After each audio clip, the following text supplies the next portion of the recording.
Hello again, Steve Richards, founder of Holographic Kinetics. Today I want to discuss stuck in time. People that are stuck in dimensions of time, and some of the cases give you an idea of some of the areas we're dealing with. You know, my aim here is to understand so many children are coming through the trauma of the past and it's not being dealt with. To understand that in our system today sometimes they're giving children electric shock treatment for things they claim that don't exist. Because in their reality, these things don't exist. But the reality of the child, it does exist. And not looking at these realities. So, a little lady comes to me, and this lady, she breaks down crying her eyes out. She's so petrified, so afraid she might hurt her grandchildren. I said, why is that? When my children were 3 months old, every time we passed the fireplace, I had the urge to throw them in the fire. And I had to struggle with myself not to do it. Now my grandchildren are here. I'm petrified I might do the same thing. Okay, sounds like a bit of an issue, get on the table. We went straight back into a past life.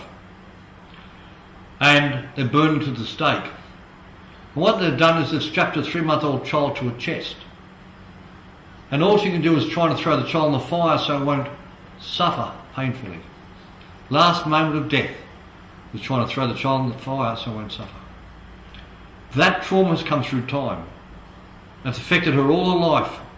When she had her children want to throw in the fire, not knowing why, because the old program that had been locked in as a trauma was still online to clear that dimension. So many people come through with traumas. I had a friend whose wife had been away and came back and she's skinny as a rake. She's lost so much weight. And I said to the mate, I said, what's happening, missus? She's dying. What's she dying of? We don't know. They've been doing tests for 5 months. Can't find out why. Better bring her down. He always saw us a bit of a weirdo because of the things I spoke about. Nothing ventured, nothing gained, so he brought his wife down. And the first thing the wife saying on the table is, I'm burning, I'm burning, I'm burning, I'm burning. Thank you.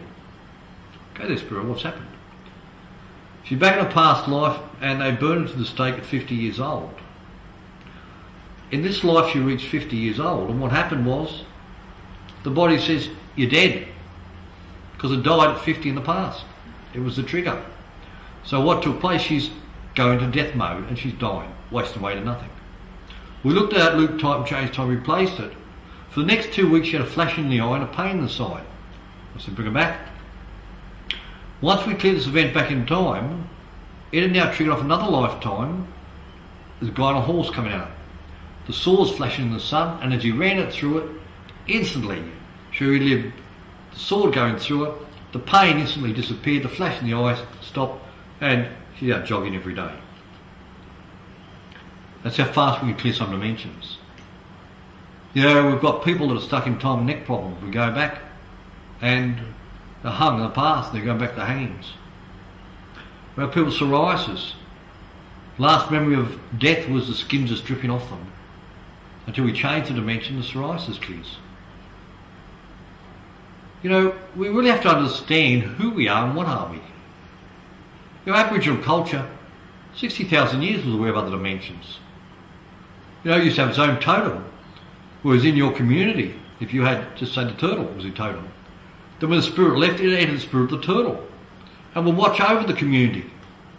If you came along and killed the turtle, you created war, because you just killed the ancestors. They're aware of the multi-dimensions.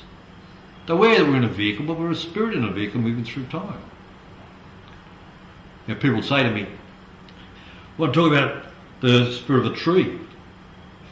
How can you bring a tree through and have a tree talking out of somebody? Well, it's quite easy. You see, just imagine you were a mini miner and your friend was a semi. And you pull up at a set of lights and you had a bit of a drag. The little mini's in and out of the traffic and it's up the next set of lights and you're still chugging along on the semi because it's designed to pull a 40-ton load. You get the next set of lights and you swap drivers. Now, the 40-ton load, different driver. The mini, different driver. Spirit of the tree, different driver. So therefore I bring the spirit of the tree and put it in your vehicle, and your vehicle is designed to speak to me in English, then that tree can speak to me in English out of your body. It's that simple. If I bring an injured animal in, I've had people that work for societies that work with injured animals, and we've trained them how to bring the spirit of an animal in and to rectify trauma of an animal. Put the spirit of the animal back and we clear the trauma. Sometimes the trauma, once cleared, you see change the animal instantly. That's how fast it is. Because the spirit has had its trauma and we cleared it. In nature, we find where we've had the genocide of the past and we bring the spirits through the genocide. We unfold time and space and we change the future, which prevents the genocide of the future. Look at the world out there, you people in the world. Look at your own country. Look at the wars that took place hundreds of years ago. Those dimensions are still active because no one's ever cleared them. Those dimensions can be cleared and you can change the future from ever occurring. If you change the past and the present, you can change the future. You go around, you look at many countries that have had trauma and wars.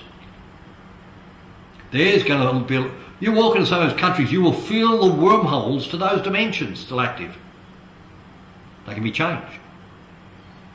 We need thousands of people around the world to understand how to make changes to their own country.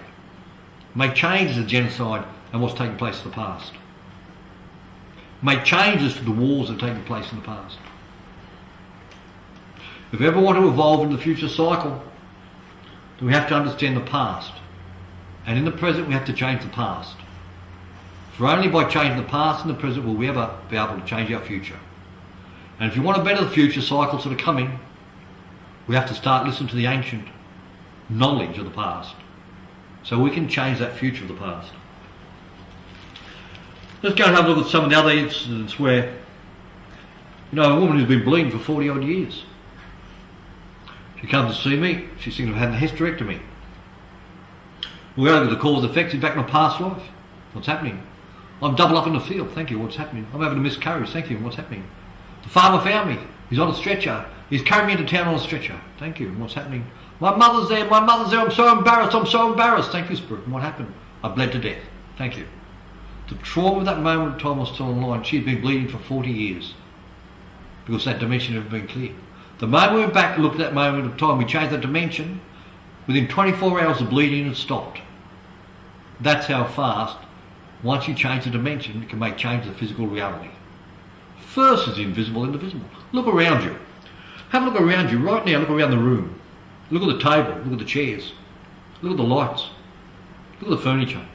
Look at the cutlery. Do you realise there's not one thing you can see in this room around you that was not once, in the very beginning, nothing but a thought. But from that thought, it then came from the invisible world of thought into the physical, visible world of reality. Whatever man can perceive in his mind can be brought into reality. We in the physical world need molecular structure to understand it. But if we can go beyond like the old ancients, we can physically start to manifest our reality. We don't need to be in the reality of another. Too many people are caught in realities of others. And while we enter the reality of another, we're subject to laws of that reality. If we enter the game of another, we're subject to the game of another. This is about understanding we have the ability to create our own realities and start to make changes to our reality for our future. For every time one of us makes a change to the reality, we make a change to the fractal of the future realities. And we make a change to the whole of what we're a part of. For every time we change a little part of us, that fractal of our hologram changes, but that's only a fractal of another hologram, which is only a fractal of another hologram, which we're all part of. But remember, we need balance. It's the imbalances that create disease and illness within us. Bring back in the balance the universes you've created within you. And what's the balance that comes back into you? Remember, we have created our reality, no one else. Before we even came here, we chose the parents we needed because of what we needed to learn about what we've done in the past. There is nothing wrong, there is nothing right. The universe takes care of everything regardless. We don't have to worry about taking care of things. It's going to get done on a grander scale. And we just have to understand this universe and the laws of this universe, how it worked. You're in the paths of many wise men, many brilliant men that came down here, incarnated here to teach us lessons. Many lessons were learned, but we have failed to stop to listen to the ancient. And the oldest of all the laws was the laws of law. We have to listen to those laws. You know, a woman says to me, I don't know why I'm married to my husband. I can't stand him in. But I can't leave him. So I go back to look at her, and she's back in a past life in India. She's got a broken arm, she's begging on the streets. He comes along, takes her in. She says, I'll always be in gratitude to you. I'll always be there for you. Thank you. So 20 years later, she's become his mistress. He comes home one night drunk with a friend and he wants to share her. She felt like the beggar on the street. She went and jumped over a cliff and committed suicide. But what had taken place was, she said, I'll always be there for you. I'll always be grateful. I'll always be there for you because of the gratitude. She's back with the same man, not knowing why, because the agreement she made to be grateful and gratitude and be there for him. Until we may change that dimension. You see, there's so many areas that people are stuck in that they have no idea why they keep doing the same things over and over. Why the same type of relationships over and over. Why they attract the same type of people over and over. These people are stuck in time. I feel sorry for the prisoners. Because a lot of them don't want to be doing what they're doing, but they're stuck in time. In our society, in everyday society, we find so many people, just in everyday life, are stuck in the patterns of the cycles of time. We just have to understand how we're stuck in time and make changes. Once we make those changes, we no longer need to be stuck in time as we have.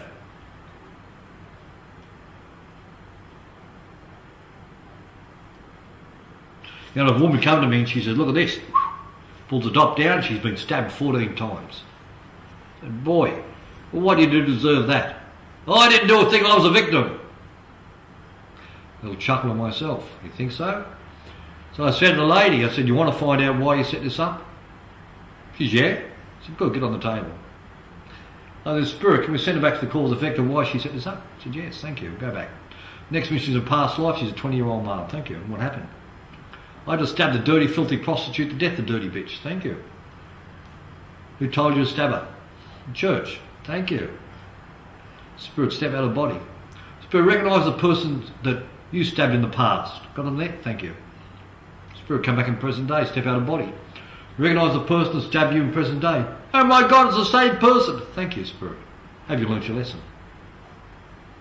You see, you cannot escape the cycles of time.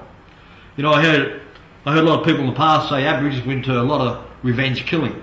No, they're not. They're giving you a favour. If you kill a member of their family, they stand you there, the whole family throw a spear at you. They killed you, they didn't, they didn't. It's finished. Now. Done. That's it. Because they knew you couldn't escape the cycles of time. They knew in 500 or 1,000 years' time, that moment would have to come back and you would have to relive the opposite side where you're speared and killed. But if it's dealt with now, it's finished. That still gives you a chance to get out of it at the end of the cycle of time and to evolve. They're doing you a favour. We really just have to understand the ancient knowledge. Today I look at our culture. I'm disgusted with it. I'm disgusted not with the culture, but with what religion has done to the culture. I'm disgusted with the way religion's taken over and how I go into communities and they're told that we were evil before Jesus came. I'm disgusted with a race that, you know, I could look back and be proud of what the knowledge they knew, what they could do and where they came from. I look back in disgust at mental health workers that say we get excellent results with our people by getting them to give their life to Jesus. I'm disgusted at what our system has done to a culture that was a beautiful, intelligent race and how it's been destroyed mainly by the church in league with governments. People in communities, awaken as a spirit. Awaken to who you are. Remember your past. Remember who you are as a spirit. Stop allowing the programming of your soul to manipulate you into what's taken place. Look how the alcohol's been used to traumatise the spirits. Traumatise your spirit to keep you locked in the game of the future. I say this to all the communities. As a spirit, awaken to who you are. Stop giving power outside yourself. Know the old ways, remember the old ways. Spirits awaken. Awaken to the past knowledge that's within you. And come forward, let that knowledge come forward. Remember who you are. And let go of the programs that have been programmed within you by beings that were responsible for the stolen generation. That the beings that were responsible for the trauma that's taking place within the culture. Awaken, remember who you are. And prepare yourself for the end of the cycles. Thank you.